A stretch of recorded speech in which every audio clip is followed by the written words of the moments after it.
I hadn't planned on staying long that evening. My friend had asked me to come over, probably to kill time with some video games, the same way we usually did when boredom crept in. But from the moment I stepped through his front door, I realized there was a kind of warmth in that house that didn't belong to him at all, it belonged to her. The air smelled faintly of roasted coffee beans and something floral, lavender maybe, a fragrance that felt like a soft hand brushing against the back of my neck. The living room light glowed golden, gentle and welcoming, unlike the harsh overhead lamps in my own apartment.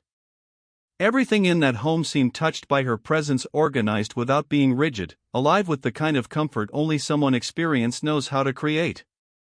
Then she appeared. My friend's mom.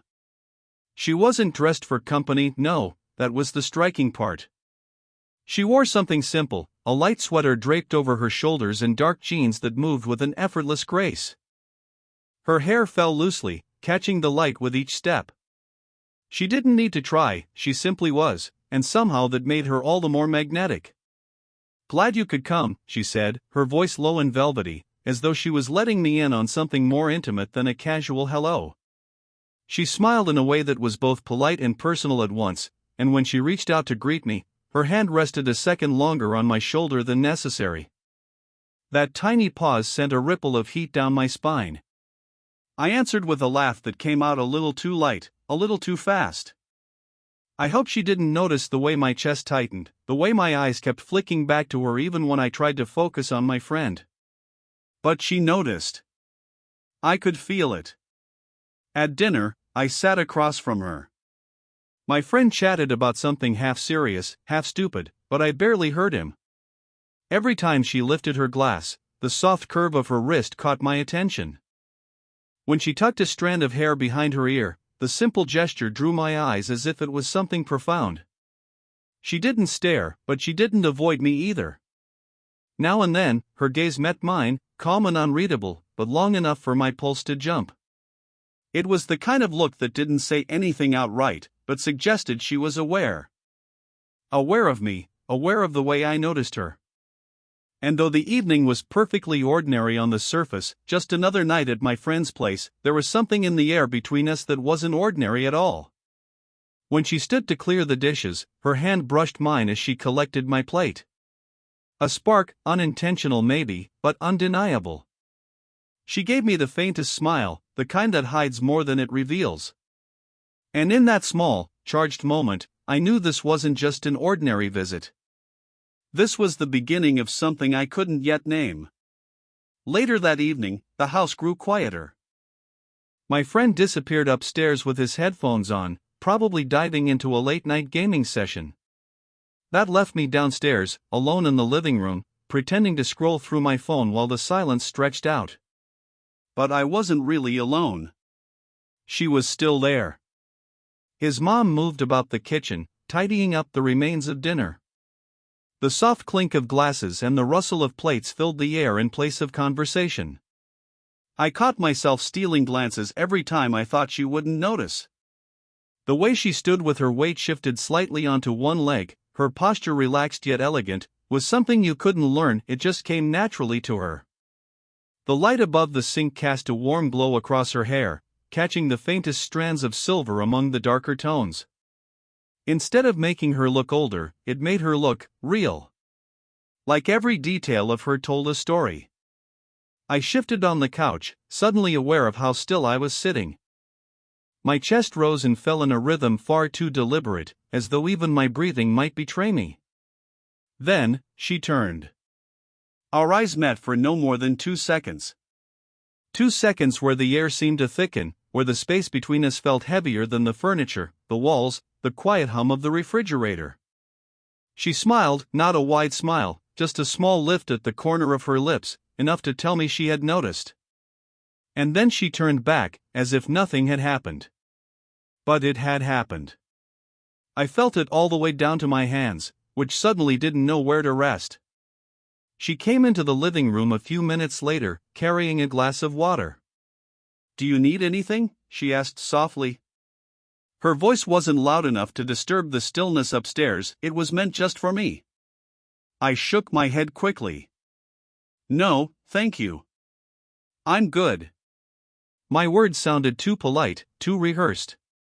She sat down across from me in the armchair, curling one leg underneath her. Casual. Effortless. Her presence filled the room in a way that was both calming and disarming. I tried to look at the TV, at my phone, anywhere else, but my eyes kept being pulled back to her. Every movement of hers carried weight, the way she adjusted her sweater, the way she rested her chin lightly against her knuckles, watching me with a curiosity she didn't bother to hide. There was no boldness, no obvious flirtation. Just a quiet energy, like the faint vibration of a string that had been plucked once and left to hum in the silence. At one point, she leaned forward, brushing a strand of hair behind her ear. The simple motion caught my attention so fully, I forgot to breathe for a second. I was painfully aware of myself then, how young I must have seemed, how obvious my gaze probably was. And yet, she didn't look away. Her eyes lingered, calm, steady, almost as if she was waiting for me to realize that she saw me, truly saw me, sitting there across from her. It was nothing more than a few glances, a handful of small moments, but it left me more shaken than if she had said something outright. Because silence has a way of saying more than words ever could. The night stretched on, the quiet wrapping around the house like a blanket. My friend was still upstairs, laughter spilling faintly from his room as he shouted at his game. Downstairs, though, the atmosphere was different, softer, more deliberate, like the house had shifted into a slower rhythm. I wandered into the kitchen, more out of restlessness than hunger. The overhead light glowed dimly, casting long shadows on the counter. I opened the fridge, staring at the rows of bottles and leftovers, pretending I was looking for something. The truth was, I was only half aware of what I was doing. The other half of me was tuned into the faint sound of her footsteps approaching. And then she was there.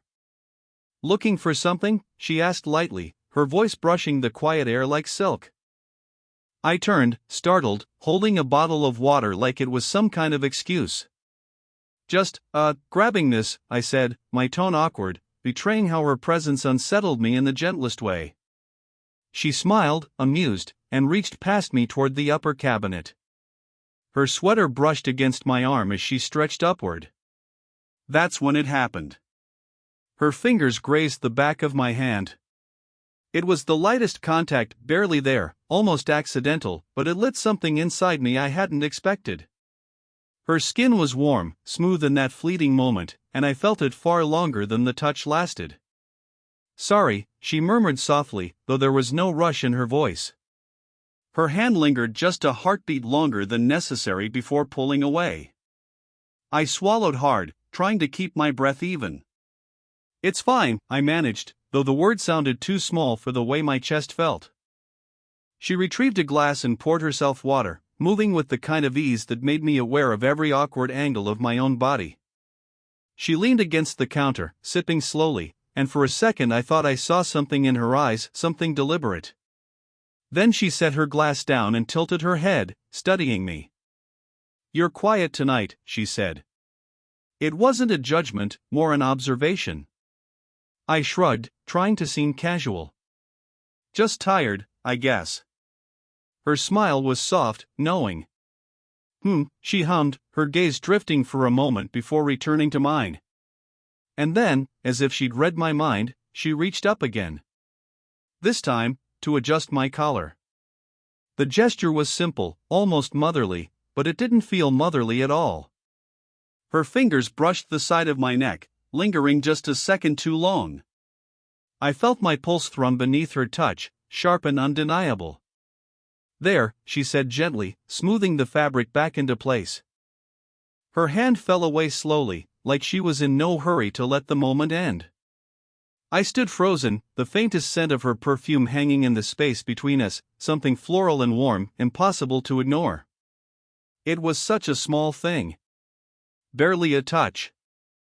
Barely anything at all. And yet, walking back to the living room, I realized it was everything. Because from then on, I couldn't stop waiting for the next time her hand might find mine, even if only by accident. By the time the night settled deep, the house had grown quiet again. Upstairs, my friend's door was shut, the muffled sounds of his game replaced by silence. The only lights left on were in the living room, lamps casting a soft amber glow across the furniture, shadows stretching into the corners. I should have gone home.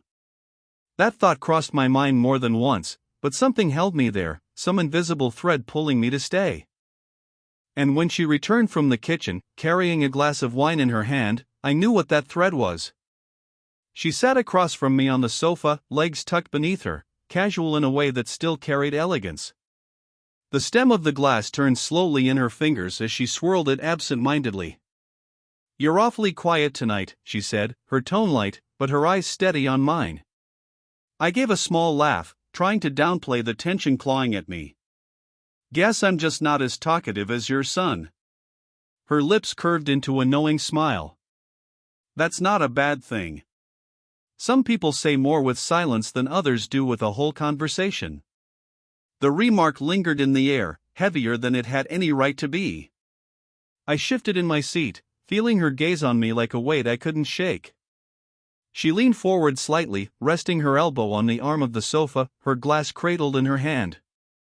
Her perfume drifted across the short distance between us, subtle, warm, a mixture of lavender and something sweet I couldn't place. "You know," her voice dropped just a little, low and velvety, almost conspiratorial. She studied me for a moment before speaking again. "You're just a boy."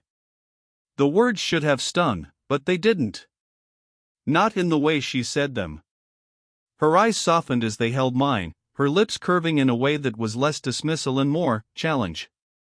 She leaned in just slightly closer, the kind of closeness that made me aware of the space between us, how little of it there really was. Then, almost like she was letting me in on a secret she hadn't told anyone else, she whispered, "But I like boys who misbehave." The words sent a shiver through me, settling deep in my chest. I froze, searching her face for some sign that she was joking, but there was none. Just the faintest smile, the calm in her eyes, the quiet daring in her voice. I swallowed hard, my pulse quickening. My thoughts raced, was this real? Was I imagining it? But she didn't seem flustered, didn't seem like she regretted the words. She sipped her wine, her gaze never leaving mine, as though waiting to see what I would do with what she had just placed between us. I said nothing. I couldn't. My voice would have cracked under the weight of that moment. So instead, I sat there, my chest tight, my breath shallow, knowing without question that nothing between us would ever feel the same again. That night, long after I'd gone home, her words stayed with me. They echoed in the dark as I lay in bed, the ceiling above me blurred by thoughts I couldn't shut off. "You're just a boy, but I like boys who misbehave." It was a whisper, but it roared inside me. I replayed the moment again and again, the way her eyes had lingered, the soft curve of her lips, the calm assurance in her voice. She hadn't said it by accident. She hadn't been careless. She knew exactly what she was doing. And yet, by the next morning, I couldn't tell if I had imagined it. When I returned to their house later that weekend, everything seemed painfully normal. Too normal. She moved around the kitchen with the same effortless grace, speaking in the same warm tone, her hair pinned back loosely like she hadn't given much thought to it. My friend rambled on about his plans, oblivious to the tension burning like a low flame beneath the surface. But I noticed everything. When she handed me a mug of coffee, her fingers brushed mine, and though the touch was as casual as ever, it sent a jolt straight through me. I held onto the warmth of that ceramic cup, but it wasn't the coffee that made my hands feel hot, it was her. I caught her watching me once, her eyes meeting mine across the room. There was nothing overt in her expression, no sly smile or raised brow, but there was knowing. A quiet acknowledgement that we remembered the same words, carried the same weight in silence. And yet, neither of us said a thing. Part of me wanted to bring it up, to test the waters, to see if she would repeat it. Another part of me was terrified of what it might mean, terrified of what lines we might cross. So I kept my distance. I lingered in doorways instead of standing close.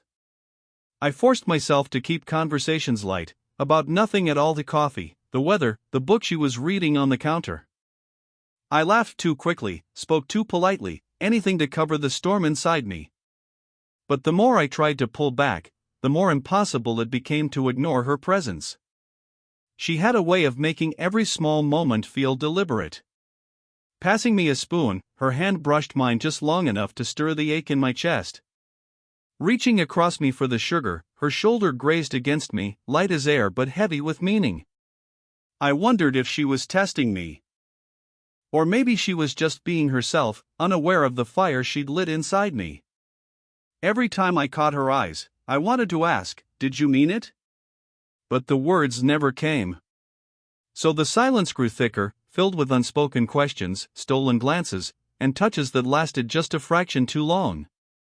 And though nothing more had been said, I felt it clear as the beating of my own heart that something between us had already shifted. The next evening stretched out like an echo of the last, only heavier. My friend had gone out with a group, leaving me behind to wait for him before we headed to another place together. That meant, once again, it was just her and me in the quiet house. She was in the kitchen when I wandered in, sleeves pushed up, rinsing a few dishes. The water ran softly, steam rising in the glow of the under-cabinet light. It was such a simple scene, yet it rooted me to the spot. "Mind handing me that towel?" she asked, nodding toward the counter. I picked it up and stepped closer. She took it from me, her fingers brushing mine, just a light touch, but enough to remind me of the night before, of the words she'd whispered that still replayed in my chest like a song I couldn't escape. "Thanks," she said, drying her hands. I leaned against the counter beside her, pretending it was casual, though every nerve in me felt anything but casual. The space between us was small, too small. My shoulder brushed hers lightly, and she didn't move away. If anything, she seemed perfectly content to let the nearness remain. For a moment, neither of us spoke. The only sound was the quiet hum of the refrigerator and the steady rhythm of my own heartbeat in my ears. Then she broke the silence. "It's funny," she said softly, folding the towel in her hands. "How quiet the house feels sometimes. Even when it's full." I glanced at her, trying to read her expression. She looked calm, almost wistful, but her eyes flicked toward me with something deeper, something I couldn't name but felt all the same. "Do you ever get lonely?" I asked before I could stop myself. The words slipped out, vulnerable, unplanned. She looked at me then, really looked, her eyes steady on mine. For a long second, I thought she might brush off the question. But she didn't. "Yes," she said quietly. "More than I let on." The honesty in her voice cracked something open inside me. I wanted to say more, to tell her I saw her, that I noticed things others probably overlooked, the small size, the way she filled silence with movement, the way her eyes sometimes carried a weight no smile could mask. But the words caught in my throat. Instead, the closeness spoke for us. My arm grazed hers again as I shifted. This time, she paused, her breath catching almost imperceptibly. She didn't step back. I turned slightly, just enough that we were facing each other now, the air between us alive with possibility. Her lips parted as if she might say something, but nothing came. My pulse hammered as I leaned in just a fraction, close enough to feel the warmth of her breath. It was later, when my friend ducked upstairs to grab something before we left, it was just her and me again, standing near the doorway. The house had that hushed stillness it always seemed to have at night, as though it held its breath, waiting. I shifted awkwardly, hands in my pockets, unsure if I should say goodbye quickly or linger just a little longer. Part of me wanted to run from the storm of feelings, and another part wanted to anchor myself in it forever. She solved the hesitation for me. Reaching out, she placed her hand lightly on my arm. The gesture was simple, but it steadied me in a way I didn't expect. Her touch was warm, grounding, her fingers pressing just firmly enough to make sure I looked at her. Our eyes met. There was no playful smirk this time, no teasing whisper. Just a quiet steadiness, the kind that held more meaning than words. Her gaze softened, and for a second I thought she might speak the things we both felt, admit them, claim them, but she didn't. Instead, she said gently, "Take care of yourself, all right?" Her voice carried an affection that wrapped around me like a blanket, gentle but impossible to ignore. I nodded, my throat tighter than I wanted it to be. I will. Her hand lingered on my arm, sliding just slightly down toward my wrist before letting go. The warmth of her touch stayed with me even after her fingers had lifted. She stepped back, her expression calm, composed, but her eyes told a different story, one of unspoken connection, of something restrained yet undeniably alive. I wanted to say something, anything that might capture what I felt in that moment. But nothing seemed right. Nothing seemed enough. So I held her gaze instead, hoping she could see in my silence what my words couldn't carry. My friend came bounding down the stairs then, keys jingling in his hand, breaking the stillness. The moment folded shut as quickly as it had opened. She gave me a small smile, almost identical to the polite one she'd given before, but this one lingered just a fraction longer, as if it was meant only for me. When I stepped out into the cool night air, the scent of her perfume clung faintly to my shirt, reminding me she had been close enough to touch. My heart still raced, not from what had happened, but from what hadn't. From what almost was. And as we drove away, I realized something with startling clarity: the story between us wasn't over. It hadn't even begun. Because in that quiet house, with her steady gaze and her whispered secrets, she had left me with something I couldn't shake, an unspoken promise that this wasn't the end, but only the beginning of a connection neither of us had dared to name.